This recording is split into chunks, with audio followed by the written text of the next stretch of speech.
ದೂತರನ್ನು ದೇವರು ನಮ್ಮ ಅಂದ್ರೆ ದೇವ್ರು ಒಬ್ಬನೇ ಹೇಳ್ತಲ್ಲ, ದೂತರಿಗೆ ಸೇರಿಸ್ಕೊಂಡು ಹೇಳ್ತಾನೆ. ಯಾಕೆ ದೂತರಿಗೆ ಸೇರಿಸ್ಕೊಳ್ತಾರೆ? ದೂತರಿಗೆ ಯಾಕೆ ಸೇರಿಸ್ಕೋಬೇಕು? ಅವ್ರ ಪ್ರಕಾರ, ಅವ್ರ ಕಲ್ಪನೆ ಪ್ರಕಾರ ಅವ್ರದ್ದು ಏನೋ ಇರ್ಬೋದು. ಅವರ ಯೇಸು ಅವನಿಗೆ ಬುದ್ಧಿ ಇಲ್ವೇನೋ ಅಥವಾ ಜ್ಞಾನ ಇಲ್ವೇನೋ ಗೊತ್ತಿಲ್ಲ, ದೂತರಿಗೆ ಕರ್ಕೊಂಡು ಏನೋ ಸಮಾಲೋಚನೆ ಮಾಡಿ ಮೀಟಿಂಗ್ ಮಾಡಿ ಮನುಷ್ಯರೇ ಉಂಟು ಮಾಡೋಣ ಅಂತ ಕೇಳ್ಕೊಂಡು ಏನೋ ಗೊತ್ತಿಲ್ಲ. ಅವ್ರ ಆಲೋಚನೆ ಹೇಗೆ? ಯಾಕಂದ್ರೆ ನಮ್ಮ ಅಂದ್ರೆ ತ್ರೈಕ ದೇವ್ರು ಇಲ್ಲ, ಅದಕ್ಕೆ ಏನೆಲ್ಲ ಸುಳ್ಳು. ಇಲ್ಲಿ ನಮ್ಮ ದೇವರು ಹೇಳುವಾಗ ದೇವರ ಇರುವಿಕೆಗೆ ಮಾತ್ರ ದೇವ್ರು ಹೇಳ್ತಾನೆ ಹೊರತು ಸೃಷ್ಟಿ ದೇವದೂತರಿಗೆ ಕರ್ಕೊಂಡ್ಬಂದು ಹೇಳಿ ಯಾವ ಅರ್ಥದಲ್ಲಿ ಹೇಳಿದೆ. ಆದ್ರೆ ಈ ಸೈತಾನನ ಕೆಲವು ಭಕ್ತರು, ಅಂಧ ಭಕ್ತರು ಅದನ್ನೇ ನಂಬ್ತಾರೆ. 27ನೇ ವರ್ಷಕ್ಕೆ ಬರುವಾಗ ಅದಕ್ಕೆ ಬಹಳ ಇದರಿಂದ ಹೇಳ್ಕೊಳ್ತಾರೆ. 27ನೇ ವಚನ, ಹೀಗೆ ದೇವರು ಮನುಷ್ಯನನ್ನು ತನ್ನ ಸ್ವರೂಪದಲ್ಲಿ ಸೃಷ್ಟಿಸಿದನು. ನೋಡು, ಇವಾಗ ಏಕವಚನದಲ್ಲಿ ಹೇಳ್ತಲ್ವಾ, ಮತ್ತೆ ಮಾಡೋಣ ಅಂತ ಯಾಕೆ ಹೇಳ್ದ? ಯಾರಿಗೆ ಸೇರಿಸ್ಕೊಂಡು ಮಾಡೋಣ ಅಂತ ಹೇಳ್ದ? ಮತ್ತೆ ಒಂದೇ ಮತ್ತೆ ಇಲ್ಲಿ ಬರೋಣ ಏಕವಚನದಲ್ಲಿ ಯಾಕೆ ಹೇಳ್ದ? ಇದರಲ್ಲಿ ಏನು ಹೊಸದೇನಿಲ್ಲ. ಬೈಬಲ್ ಹೇಳ್ತದೆ ದೇವರು ಒಬ್ಬನೇ, 3 ವ್ಯಕ್ತಿಗಳು. ಒಬ್ಬನೇ ದೇವರು, 3 ವ್ಯಕ್ತಿಗಳು ಸಮಾಲೋಚನೆ ಮಾಡಿದ್ರು. ಮತ್ತೆ ದೇವರು ಒಬ್ಬನೇ ಅಂತ ಹೇಳಿ ಬರುವಾಗ ಆತನು ಒಬ್ಬನೇ ಸೃಷ್ಟಿಸಿದನು ಅಂತ ಬರೆದಿದ್ದಾನೆ. ಆದರೂ ಅದಕ್ಕೆ ಕೂಡ 27ನೇ ವರ್ಷದಲ್ಲಿ ಅಷ್ಟಕ್ಕೆ ಮುಗಿದಿಲ್ಲ. 27ನೇ ವರ್ಷದಲ್ಲಿ ಏನ್ ಹೇಳ್ತಾನೆ? ದೇವರ ರೂಪದಲ್ಲಿ ಆತನು ಅವನನ್ನು ಸೃಷ್ಟಿಸಿದನು. ದೇವರ ರೂಪದಲ್ಲಿ ಆತನು ಯಾರು? ಇನ್ನೊಬ್ಬ ವ್ಯಕ್ತಿ ಸೃಷ್ಟಿಸಿದನು. ಆತನು ಅವನನ್ನು ಸೃಷ್ಟಿಸಿದನು ಮತ್ತು ಆತನು ಅವರನ್ನು ಗಂಡು ಹೆಣ್ಣಾಗಿ ಸೃಷ್ಟಿಸಿದನು. ಇಲ್ಲಿ ದೇವರು ಆತನು 2 ಸರಿ ಬರೆದಿದೆ. ಸೊ 3 ವ್ಯಕ್ತಿಗಳ ಇರುವಿಕೆ ಆ ವಾಕ್ಯದಲ್ಲೇ ಇದೆ.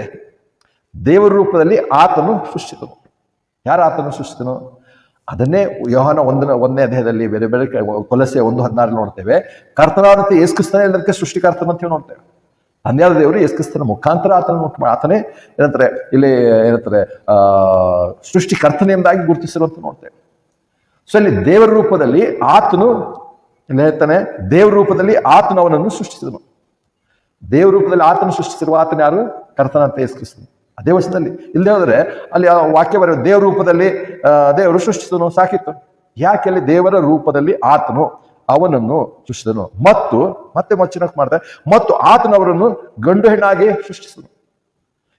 ಯೋಬನ 32ನೇ ಅಧ್ಯಾಯದ ಪ್ರಕಾರ ಅಲ್ಲಿ ಯೋಬನೇ ಹೇಳ್ತಾನೆ, ನನ್ನನ್ನು ಪರಿಶುದ್ಧಾತ್ಮನನ್ನು ಸೃಷ್ಟಿ ಮಾಡಿದ್ದಾನೆ ಅಂತ ಹೇಳ್ತಾನೆ. ಪರಿಶುದ್ಧಾತ್ಮನನ್ನು ಸೃಷ್ಟಿ ಮಾಡುವಾಗ ಇಲ್ಲಿ ಇನ್ನೊಂದು ಸಾರಿ ಆತನು ಅಂತ ಹೇಳುವಾಗ ಯಾಕೆ ಆತನು ರಿಪೀಟ್ ಮಾಡ್ತಾನೆ ದೇವರ ವಾಕ್ಯದಲ್ಲಿ? ಆತಂತ ಹೇಳುವಾಗ ಯೋಬನ ಪ್ರಕಾರ ಇಲ್ಲಿ ಪರಿಶುದ್ಧಾತ್ಮನು ಕೂಡ ಒಳಗೊಂಡಿದ್ದಾನೆ. ಅದಕ್ಕೋಸ್ಕರನೇ ದೇವರು ಆತನು 3 ಸಾರಿ ದೇವರ ಬಗ್ಗೆ 3 ಸಾರಿ ತಿರುಗಿ ರಿಪೀಟ್ ಮಾಡಿದೆ. ಇವರು 1 ಸಾರಿ ಓದಕ್ಕೆ ರೆಡಿ ಅಲ್ಲ. ಯೇಸುವೆ ದೇವರು, ಏಕೈಕ ದೇವರು, ನಿತ್ಯವಾದಂಥ ದೇವರು, ಮತ್ತು ಪ್ರೇಸ್ ದಿ ಲಾರ್ಡ್ ಅಂತ ಬರೀತಾನೊಬ್ಬ. ಬರೆದ್ರೆ ಅದರಲ್ಲಿ ಏನಿದೆ?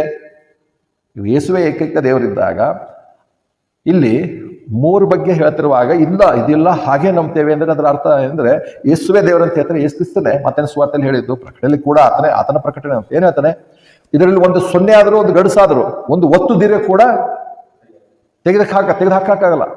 ಆಕಾಶ ಭೂಮಿ ಅಳೆದು ಹೋಗ್ಬೋದಾದ್ರೆ ನಾನು ಹೇಳಿದಂಥ ಮಾತುಗಳಿಂದ ಒಂದನ್ನು ತೆಗೆಯಕ್ಕಾಗಲ್ಲ, ತಪ್ಪು ಅಂತ ಹೇಳಿದ್ರೆ ಇದು ಯೇಸುವೆ ದೇವರಂತ ಹೇಳುವಂತ ಸೈತಾನನ ಸೇವಕರು ಯೇಸುವಿನ ಹೆಸರಲ್ಲಿ ಯೇಸುವಿನ ಮಾತುಗಳನ್ನು ಅಲ್ಲಗಡಿತಾರೆ.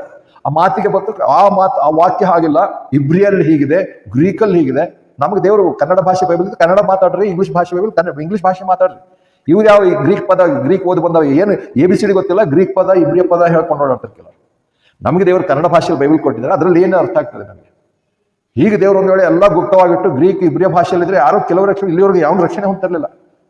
ದೇವರ ಮಾತಿನ ಅರ್ಥ, ದೇವರ ವಾಕ್ಯದ ಅರ್ಥವೇ ಗೊತ್ತಿಲ್ಲ ಅಂದ್ರೆ ಏನಿದೆ? ಸೈತಾನನ ವಂಚನೆದು, ಸೈತಾನನ ಕೆಲಸವೇ ಅದಾಗಿದೆ. ಹಾಗಾಗಿ ಈ ವಚನ ಇದ್ರೂ ಕೂಡ ಅವುಗಳು ಓದಲ್ಲ. ಯಾಕೆ ದೇವರು ಆತನು ಅಂತ ಹೇಳಿದ್ರೆ ಯಾಕೆ 3 ಸಾರಿ ದೇವ್ರ ಬಗ್ಗೆ ಹೇಳ್ತಾ ಇದೆ? ದೇವ್ರ ವಾಕ್ಯ ಯಾಕೆ ಬರೆದಿದೆ? ಹಾಗಿದ್ರೆ ನಮ್ಮ ಸ್ವರೂಪದಲ್ಲಿ ಏನು ನಮ್ಮ ಮಾಡೋಣ ಅಂತ ಹೇಳ್ತಾನೆ, ಆ ನಮ್ಮನವ್ರ ಬಗ್ಗೆ 3 ಸಾರಿ ಹೇಳಿದೆ. ಅದು ಬೇಡ, ಅದಕ್ಕೆ ಮತ್ತೆ ಈ ಒಬ್ಬ ಇದ್ದಾನೆ ಪರಲೋಕ ಅಂದ್ರೆ ಹೆವೆನ್ ಅಂತ. ಹೆವೆನ್ ಅಂದ್ರೆ ಏನೋ ಆಕಾಶ ಅಂದ್ರೆ ಅವನು ಯೇಸು ಕ್ರಿಸ್ತ ಅಂತ ಹೇಳ್ಬೇಡ, ಅವನು ಯೇಸು ಆಕಾಶದಲ್ಲಿ ಇರ್ತಾನೆ, ಅವನ ದೇವರು ಆಕಾಶದಲ್ಲಿ ಇರ್ತಾನಂತೆ. ಏನೆಲ್ಲ ಸುಳ್ಳು ಆಲೋಚನೆ, ಸುಳ್ಳು ಬೋಧನೆಗಳು. ಯಾಕೆ ಮತ್ತೆ ನೋವಾಗ ಸೈತಾನನಿಗೆ, ಅದಕ್ಕೆ ಸೈತಾನನ ಶಿಷ್ಯರ ತಕ್ಷಣ ಬಂದು ಒಂದು ಸುಳ್ಳಾದ ಒಂದು ವಾಕ್ಯ ಹೇಳೋದು, ಅದನ್ನೇ ನಾವು ಮುಂದಿನ ಭಾಗದಲ್ಲಿ ನೋಡ್ತೇವೆ. ಅದಕ್ಕೆ ಇದು ನೋಡುವಾಗ 31ನೇ ವಚನಕ್ಕೆ ಬರುವಾಗ ದೇವರು ಹೇಳ್ತಾನೆ, ಇದೆಲ್ಲ ಆದ್ಮೇಲೆ ಆತ ಹೇಳಿದನು, ಆದಿಕಾಂಡ 1ನೇ ಅಧ್ಯಾಯ 31ನೇ ವಚನ, ಮತ್ತು ದೇವರು ತಾನು ಮಾಡಿದ್ದನ್ನೆಲ್ಲ ನೋಡಲಾಗಿ ಇಗೋ ಅದು ಬಹಳ ಒಳ್ಳೇದಾಗಿತ್ತು. ಹೀಗೆ ಸಾಯಂಕಾಲವೂ ಪ್ರಾತಃ ಕಾಲವೂ ಆಗಿ 6ನೆಯ ದಿನವಾಯಿತು. ಸೊ 31ನೇ ವಚನ ಬರುವಾಗ ಎಲ್ಲವೂ ಒಳ್ಳೇದಾಗಿತ್ತು ಅಂದ್ರೆ ಅಲ್ಲಿ ಸೈತಾನನು ಬಿದ್ದು ಹೋಗಿಲ್ಲ, ಸೈತಾನನು ಪಾಪ ಮಾಡಿಲ್ಲ, ಆದಾಮನು ಪಾಪ ಮಾಡಿಲ್ಲ. ಯಾಕಂದ್ರೆ ಹೇಗೆ ಮುಂದೆ ಇದೆ, ಅಲ್ಲಿವರೆಗೂ ಎಲ್ಲವೂ ಚೆನ್ನಾಗಿರೋದ್ರಿಂದಲೇ ದೇವರು ಇನ್ನು ಒಳ್ಳೇದಂತ ಹೇಳ್ದ. ಅಂದರೆ ಮೊದಲನೇ ಅಧ್ಯಾಯ 31ನೇ ವಚನಗಳು ಇವೆಲ್ಲ ಏನಾಗಲ್ಲ.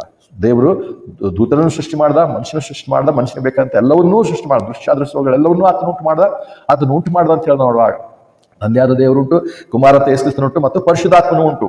ಅದಕ್ಕೆ ದೇವರು ಆತನನ್ನು ಅಲ್ಲಿ ಬರೆದಿರೋ ನೋಡ್ತೇವೆ 3 ಸಾರಿ. ಅದೇ ಅರ್ಥ ದೇವ್ರ ವಾಕ್ಯದಲ್ಲಿ ಬರೆದಿರುವಾಗ ಒಂದು ಪದವಾದರೂ ಒಂದು ಸೊನ್ನೆ ಆದರೂ ಒಂದು ಹೊತ್ತು ದೀರ್ಘ ತೆಗೆದು ಹಾಕಲ್ಲ ಅಂದರೆ ಅದನ್ನ ಅರ್ಥ ಮಾಡ್ಕೋಬೇಕಾಗಿದೆ. ಯಾಕೆ ಕೆಲವು ಸರಿ ನಾವು ನೋಡ್ತೇವೆ ಮಾರ್ತಾಳೆ ಕರ್ತನ ಹೇಳ್ದ, ಏನಂತಾರೆ ಸೀಮೋನನೇ ಯಾಕೆ 2 ಸರಿ ಉಪಯೋಗಿಸೋದು? ಸುಮ್ಮನೆ ಮನಸ್ಸಿಗೆ ಬತ್ತು ಹಾಗೆ ಸುಮ್ಮನೆ ಹಾಗೆ ಉಪಯೋಗಿಸ್ತಾನೆ ಅಂತಾನ? ಇವ್ರು ಲೆಕ್ಕ ಹಾಗೆ. ಯಾಕಂದ್ರೆ ಪ್ರಕಟಣೆಯಲ್ಲಿ ಮತ್ತು ಯೇಸುದಲ್ಲಿ ಪರಿಶುದ್ಧನು 3 ಸರಿ ಹೇಳಿದ್ರೆ ಅದಕ್ಕೇನು ಲೆಕ್ಕ ಅಲ್ಲ. 4 ಸರಿ ಆಗಿದ್ರೆ ಹೇಳ್ಬೋದು. ಹೌದು, ಅದು ನಿಮ್ಮ ಪ್ರಕಾರ ಹೇಳ್ಬೋದಿತ್ತು. ಆದ್ರೆ ದೇವ್ರು ಯಾಕೆ 3 ಸರಿನೇ ಬರ್ಸ್ದ? 2 ಸರಿ ಬರ್ಸ್ಬೋದಿತ್ತು, 1 ಸರಿ ಬರ್ಸ್ಬೋದಿತ್ತು. ಯಾಕೆ ಹೇಳ್ತಂದ್ರೆ ಯಾಕೆ ಬರದೆ? ದೇವ್ರ ವಾಕ್ಯದ ಬಗ್ಗೆ ಅಷ್ಟೊಂದು ಗೌರವ, ದೇವ್ರ ವಾಕ್ಯದಲ್ಲಿ ಅಷ್ಟೊಂದು ಭರವಸೆ, ದೇವ್ರ ವಾಕ್ಯದಲ್ಲಿ ಅಷ್ಟೊಂದು ನಂಬಿಕೆ ಇದ್ರೆ ಒಂದು ಪದ ಒಂದು ಒತ್ತು ದೀರ್ಘ ತೆಗೆಕ್ ಹೋಗಲ್ಲ. ನನಗೇನೋ ಸೆಟ್ ಆಗಿಲ್ಲ, ನನಗೆ ಅಡ್ಜಸ್ಟ್ ಆಗಿಲ್ಲ ಅಂದ ತಕ್ಷಣ ಗ್ರೀಕ್ ಪದ ಹೀಗಿದೆ, ಇಬ್ರಿಯ ಪದ ಹೀಗಿದೆ ಅಂತಾರೆ. ಯಾಕೆ ನಾವು ಕನ್ನಡ ಬೈಬಲ್ ಹಿಡ್ಕೊಂಡಿದ್ದೇವೆ? ನಮ್ಮಲ್ಲಿ ಏನಂತಾರೆ ತಾತ ಮುತ್ತಾತನ ಕಾಲದಲ್ಲಿ ಇದೇ ಬೈಬಲ್ ಓದಿ ರಕ್ಷಣೆ ಹೊಂದಿದ್ದಾರೆ. ಇದರಲ್ಲೇ ಸುವಾರ್ತೆ ಸ್ಪಷ್ಟವಾಗಿದೆ. ಈ ಸೈತಾನನ ಸೇವಕರಿಗೆ ಯಾವುದು ಬೇಡವೋ ಅವ ತಕ್ಷಣ ಇದರ ವಾಕ್ಯ ಹೀಗಿಲ್ಲ, ಇದರ ಅರ್ಥ ಆಗಿಲ್ಲ, ಮತ್ತೆ ಬೈಬಲ್ ವಾಕ್ಯ ದೇವ್ರು ಹೇಳಿರುವಂತೆ ತೆಗೆದುಕೊಳ್ಳೋದೇ ಇಲ್ಲ. ಎಲ್ಲದರೂ ಒಂದು ಮರ್ಮ ಹೇಳುವಂಥದ್ದು. ಅದಕ್ಕೆ ಬರುವಾಗ ನೋಡಿದಾಗ 3ನೇ ಅಧ್ಯಾಯ 1ನೇ ವಚನದ ಒಳಗೆ, ಆದಿಕಾಂಡ 1ನೇ ಅಧ್ಯಾಯ 31ನೇ ವಚನದಿಂದ 3ನೇ ಅಧ್ಯಾಯ 1ನೇ ವಚನದೊಳಗೆ ಸೈತಾನ ಬಿದ್ದು ಹೋದ ತಕ್ಷಣ ಸೈತಾನನ ಒಂದು ಏನಂತಾರೆ ಪರಿಚಯ ನಮಗಾಗುತ್ತೆ. ಆದಿಕಾಂಡ 3ನೇ ಅಧ್ಯಾಯ 1ನೇ ವಚನ.